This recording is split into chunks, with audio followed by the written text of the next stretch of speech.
The first red flag wasn't a red flag. It was a crayon drawing.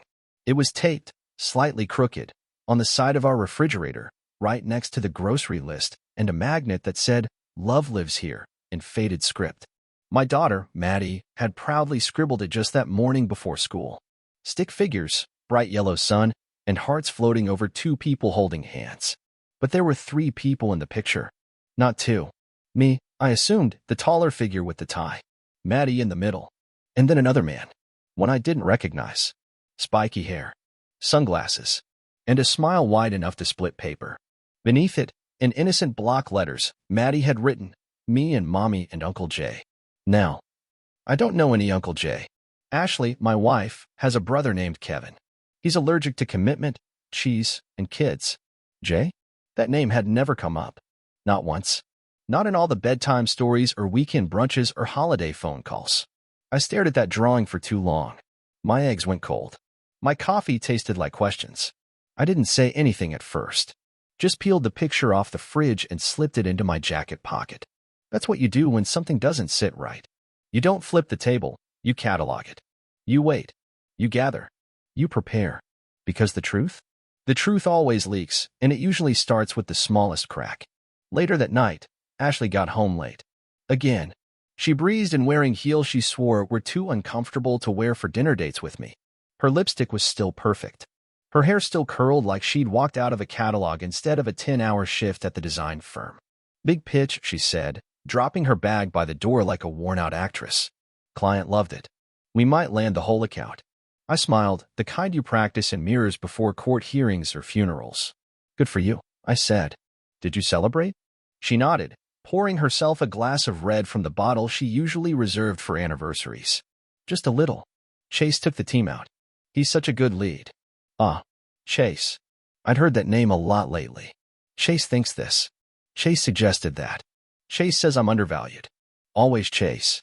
Never my boss. Never, just a guy. Always his name, like I was supposed to know him too. She sank into the couch with a sigh and scrolled her phone, already a world away. And I sat there, silent, watching the wine stain her lips and wondering when she stopped letting me be the one she talked to after long days. The next day, Maddie and I were playing with Legos in the living room. The usual castles, dragons, knights that didn't match their horses. And out of nowhere, like it was nothing, she said, "Uncle Jay makes the best pancakes." I paused, a knight dangling in my hand mid-battle. "Uncle Jay?" I asked. Casual. Light.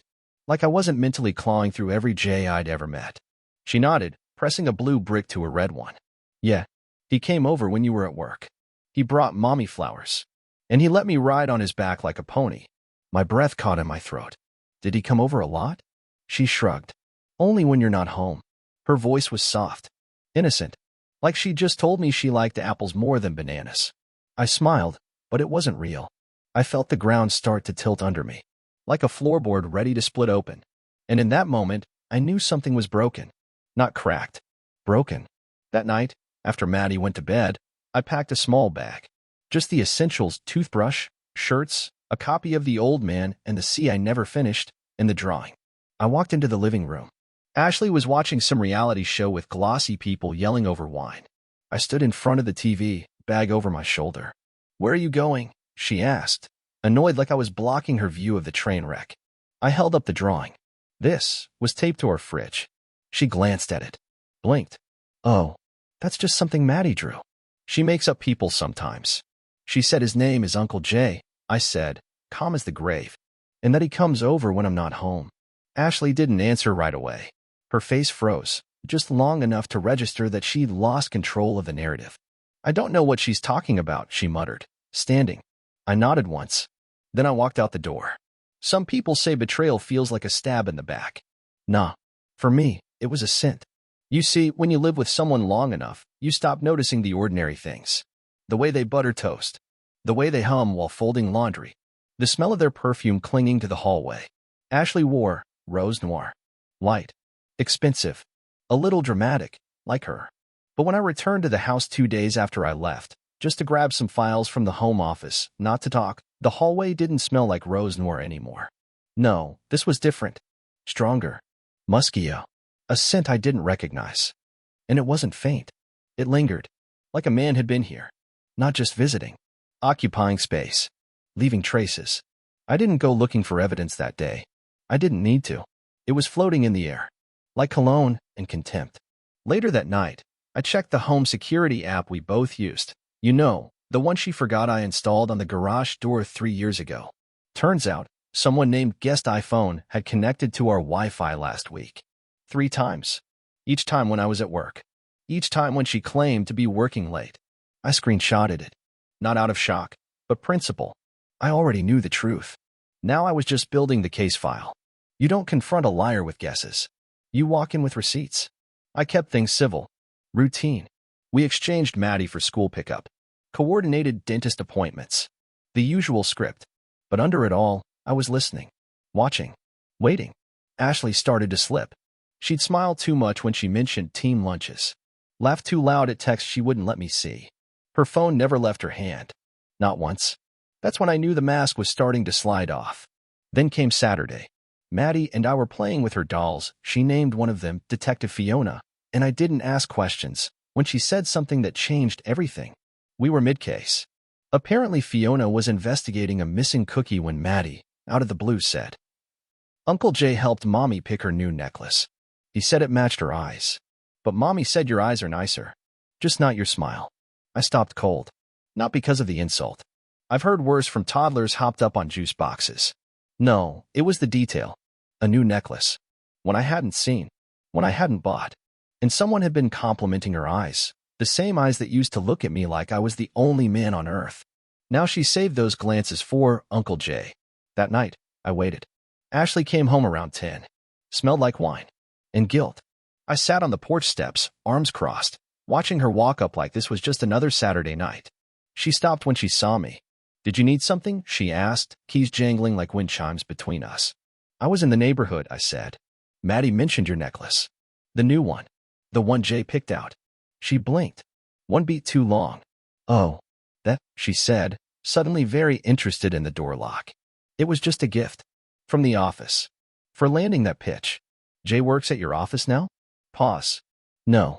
I mean, he helped pick it out, that's all. Chase was busy." Another pause.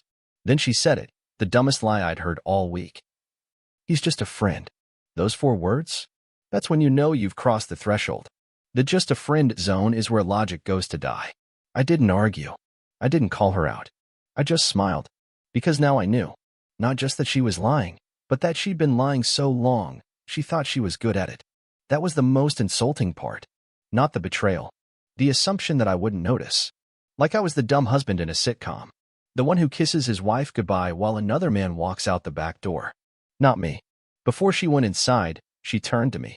"Logan, are you okay?" I looked her dead in the eye. "You ever try to clean a white shirt with red wine? You can try all you want. Scrub it. Soak it. Bleach it. But that stain never really leaves." She looked confused. "Good." I stood. "Get some rest," I said, walking past her. "You'll need it." She didn't ask why. Because deep down, she already knew. You know how some people say kids say the darndest things? Yeah, well, sometimes they say the kind of things that make a grown man sit perfectly still for 5 straight minutes, like if he moves too fast, the world might finally come undone. It happened on a Sunday morning. Bright sky, birds chirping like unpaid interns, and the scent of pancakes burning because I was too busy trying to get syrup out of Maddie's hair. We were sitting at the kitchen table, working on another crayon masterpiece. This one was a family portrait, but it had a new twist. 3 people again. But this time, no tie on the tall figure. No beard. No me. "Who's this?" I asked, pointing to the taller man, drawn with what I can only describe as unsettling confidence. Maddie didn't even look up. "That's Uncle Jay. He was here when you were gone last week." I froze. "Last week?" I asked carefully. "Yeah. He came when Mommy said you were on a trip. They watched a movie. I stayed in my room, but I heard them laughing. Mommy told me not to come out." She reached for the purple crayon like she hadn't just dropped a bomb on my soul. My heart didn't shatter. It calcified. Cold. Heavy. Sharp. Now, let's pause here. Because most people think the breaking point is when you catch someone. You know, text messages, lipstick on a collar, cliché stuff. But the real breaking point? It's when your kid says it like it's normal. Like the betrayal has been tiptoeing through your house long enough to make itself at home. I didn't yell. I didn't storm into the bedroom demanding answers. I just stood up. Quietly. I kissed Maddie on the forehead and said, "Keep drawing. I'll be back soon." And then I packed a bag. Again. Ashley wasn't home yet. Some brunch with the girls, excuse that probably came with bottomless mimosas and top-shelf lies. I left the house with one duffel and zero intentions of returning until I knew exactly who Jay was and why my daughter knew his laugh better than she remembered mine. But before I stepped off the porch, I paused, turned back, and took the drawing. Evidence. Straight from the only witness who didn't know she was testifying. I checked into a hotel. One of those spots that smells like lemon cleaner and disappointment. For walls. Quiet. No memories of Sunday mornings and fake smiles. Then I started digging. I'm not a detective, but a man with Wi-Fi, pain, and free evenings is dangerous. Reverse searched her contact list. Found an unsaved number she'd texted 37 times in the last 2 weeks. Pulled her phone records from our shared plan. Guess who forgot I set up the account? The name attached to the number? Jason M. Harland. Nickname and a few messages? J. And here's the kicker. The photo from his WhatsApp profile showed him sitting in our backyard hammock. The same one Ashley said we should really throw out last summer. She didn't want to throw it out. She just didn't want me in it anymore. I drove 30 minutes across town to the address. I pulled off one of those people finder sites. Small house. Nice porch. One of those wind chimes that makes you think the owner reads a lot of self-help books and listens to jazz during thunderstorms. I parked across the street. Watched. And waited. Didn't take long. He came out wearing a tank top and gym shorts, the kind of man who casually flexes while picking up Amazon packages. Jason M. Harland. Uncle Jay. My wife's just a friend. And the man my daughter watched walk through the house I paid for like he belonged there. I got out of the car. Crossed the street. He saw me. Eyes narrowed slightly. Like a man who senses danger but thinks his abs will protect him. You Jason? I asked. He smirked. Who's asking? I held up the crayon drawing. That's you, right? According to my daughter, you've been busy. His smile faded just slightly. I don't know what you're talking about, man. I stepped closer. Calm. Composed. You've been in my house. Around my daughter. You want to lie to me? Fine. But if you think I'm going to let this go, you're dumber than you look in that hammock photo. Jason laughed nervously. Look, man, maybe we should sit and I cut him off. Save it. You already sat on my couch. You already drank from my fridge. You already crossed every line. He opened his mouth. I raised a finger. This isn't a threat. I don't care what lies she told you, what game she played. But from this moment forward, you don't breathe in her direction. You don't text her. You don't step within 50 feet of my daughter. Or I will drag every shred of evidence I have into a courtroom and make sure you both drown in it. His jaw tightened. He nodded once. Smart choice. I turned and walked away. Didn't run. Didn't yell. Because anger is loud. But consequences? Those are silent. There's a specific type of silence that lives in hotel rooms. Not the peaceful kind. Not the kind that soothes. No, this one's thick. Lonely. It clings to your skin and makes the minibar whiskey taste like betrayal. I sat there, lights off, laptop open, scrolling through old calendar events I used to think meant something. Our wedding anniversary. Her birthday. The trip to Monterey we never took but always planned. And there it was. July 16th, wellness retreat, Ashley. 3 days. She said it was a women-only getaway. Hot yoga, sound baths, those weird cucumber facials she swore weren't nonsense. I remember I gave her a hug the morning she left. Told her to come back feeling lighter. She did. Because apparently she left the weight of our marriage somewhere between the steam room and someone else's bed. I kept digging. I logged into our shared travel points account. Another thing she forgot I had access to. Found a reservation at a boutique hotel downtown. Under her name. Booked for the same dates as the retreat. 2 guests. I clicked the receipt. There it was: dinner charges for 2, champagne delivered to the room, spa credits, and 1 note under special instructions. Anniversary setup. Rose petals, chilled wine, ocean playlist. Ocean playlist. Ashley always said that was our thing. Except I spent that weekend repainting the guest room and eating frozen pizza with Maddie while Ashley meditated by a waterfall. Turns out the waterfall had a minibar. And a +1. I stared at the screen for a long time. It didn't hurt the way it used to. No sharp stab. No chest cave-in. Just this, steady numbness. Like my heart finally got tired of reacting. I printed everything. The receipt, the messages, even the crayon drawing. Put them in a clean black folder labeled in gold. Truth. Not for court. Not for some big showdown. No, this wasn't about proving anything anymore. This was about preparing. 3 nights later, Ashley called. Not texted, called. Which was rare now. I let it ring 4 times before answering, just to let her wonder. Hey, she said, voice trying too hard to sound casual. Do you have Maddie's red jacket? The one with the sparkles. Check the laundry room, I replied, monotone. Pause. Logan, are you okay? And there it was again. That tone. Like she's a concerned citizen watching a house burn that she set on fire. I'm great, I said. Been cleaning up a lot lately. She laughed nervously. Cleaning up what? I leaned back on the hotel bed, stared at the ceiling. Memories. Lies. You know, stuff that's hard to get out with just soap. Silence. Is this about Maddie's drawing? She asked carefully. She's a smart kid. Logan, come on. You're reading too much into it. I already talked to Jason. More silence. Then, defensively, I didn't want you to find out like this. No, I said. You didn't want me to find out at all. There it was. No apology. No remorse. Just damage control. I wasn't talking to my wife anymore. I was talking to the PR version of her, the one that answers questions with spin and blinks like you're the one being unreasonable. You think I don't see what you're doing? I said, keeping my voice steady. You wanted the comfort of marriage with the excitement of cheating. You wanted a dad for Maddie and a boy toy on the side.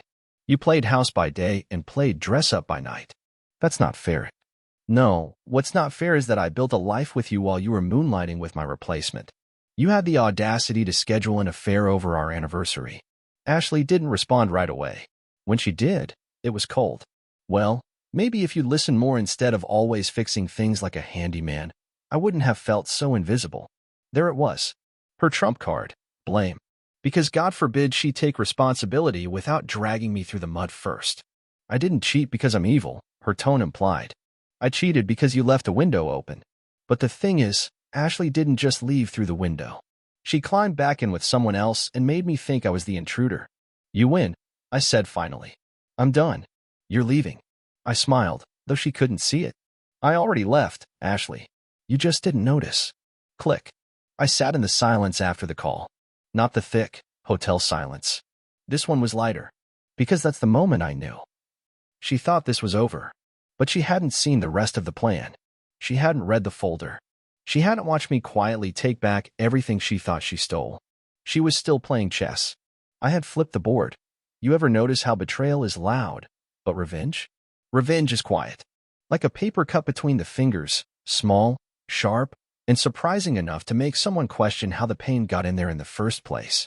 Ashley thought this was over. She thought we'd do the tired routine. Therapy. Separation. The maybe we can't be friends dance. But I wasn't here to dance.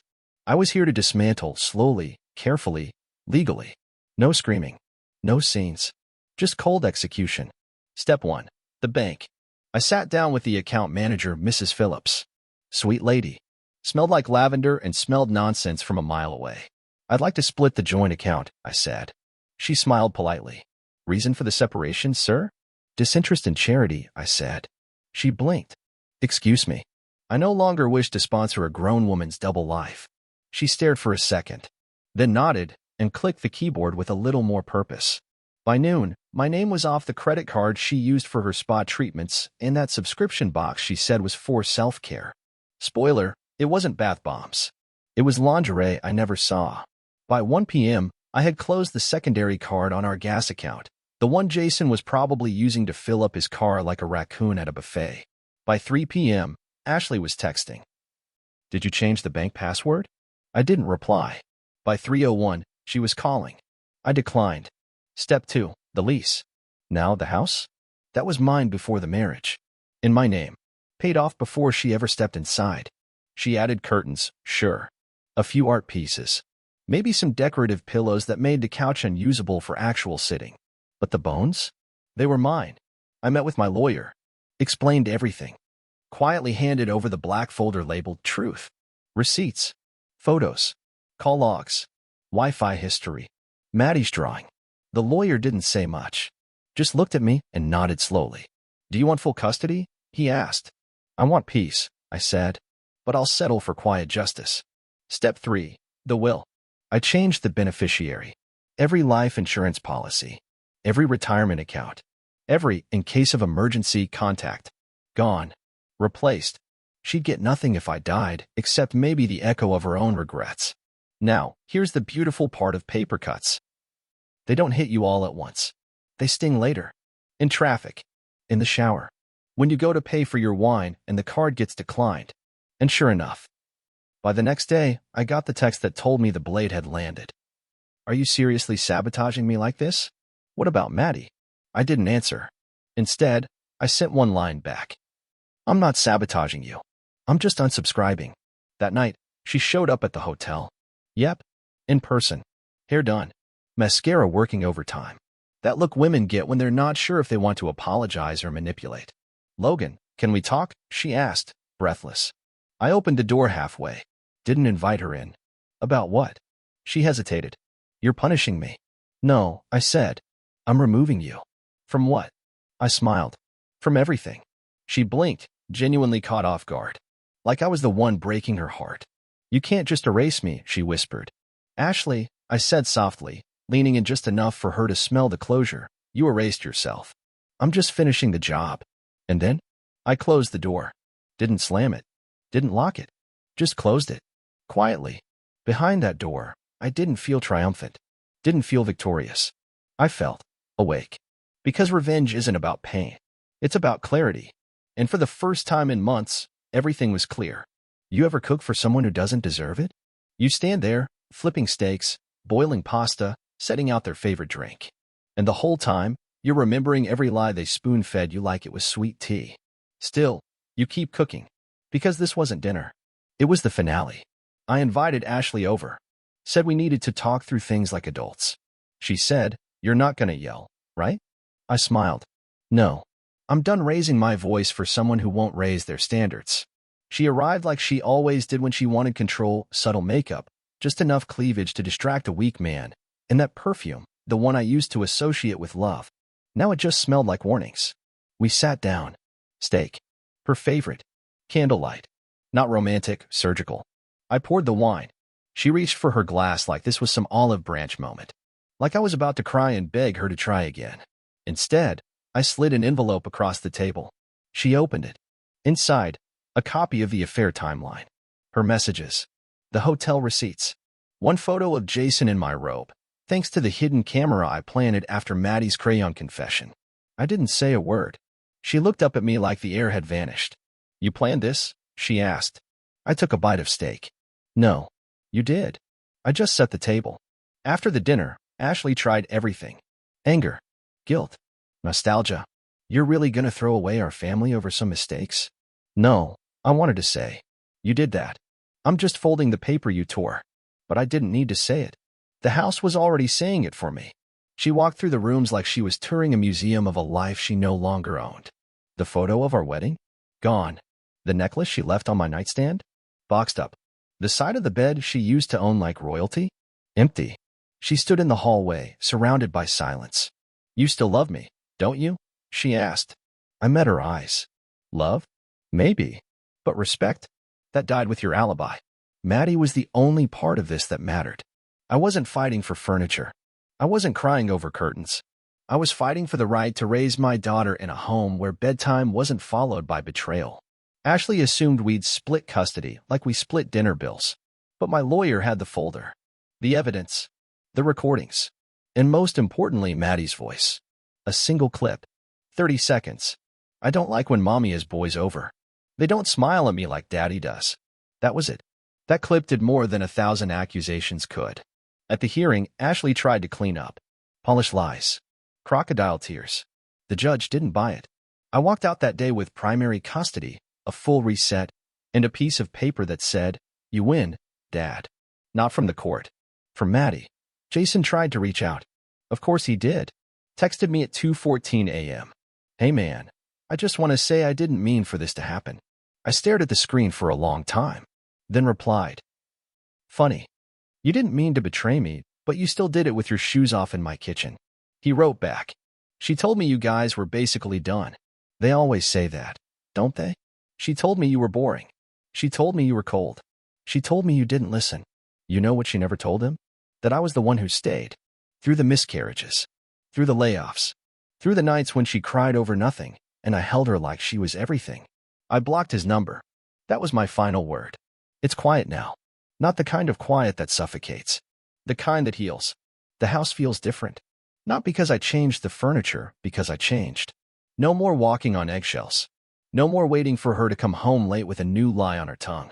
Just mornings with Maddie. Cartoons and cereal. School drop-offs with music turned up too loud. Laughter. Real. Unfiltered. And peace. Not perfect peace, but earned peace. Ashley still calls sometimes. I don't answer. Her voice belongs to a chapter one already closed. The last time I saw her was in a grocery store. She looked thinner. Tired. Like someone who finally realized they'd won the battle and lost the war. She didn't say anything. Neither did I.